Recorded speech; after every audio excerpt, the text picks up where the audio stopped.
I'm John G. Kruth, the Executive Director of the Rhine Research Center, and my study was an exploration of the effects of mood and emotion on a real-world working computer system and network environment. For years, I've been hearing stories about people who are having effects on electronics. People who sometimes can't carry cell phones because they break them. People who have problems with their computers. Some people, even when they walk in the room, computers start working better.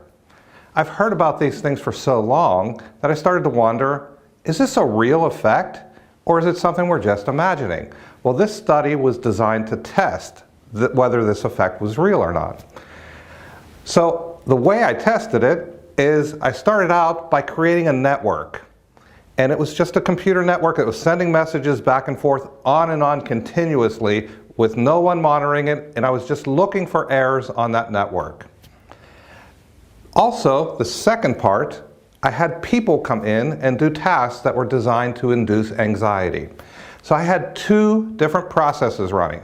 The people didn't know about the network at all, they didn't realize it was running, and that's where I was looking for errors. The tasks they were doing, I didn't really pay attention to because I just wanted to induce anxiety. My two hypotheses were, one, when there are people in the room, I'll see more errors on my network than when they're not in the room. And two, when people are anxious doing these tasks, I'll see more errors on the network than whenever they're not anxious.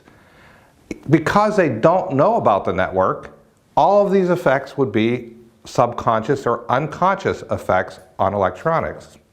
So if these stories I heard were real, I should see these effects. Well, my first hypothesis, saying when people were in the room I see more errors, it was not significant, not at all, but it was interesting to look at nonetheless. The second hypothesis, that when people are anxious, we'll see more errors on the network, was true.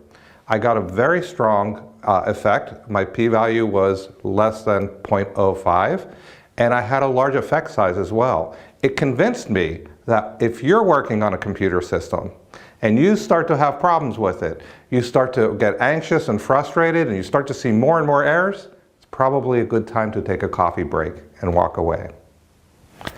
If I had to describe the BIAL Foundation in one word, it would be collaboration.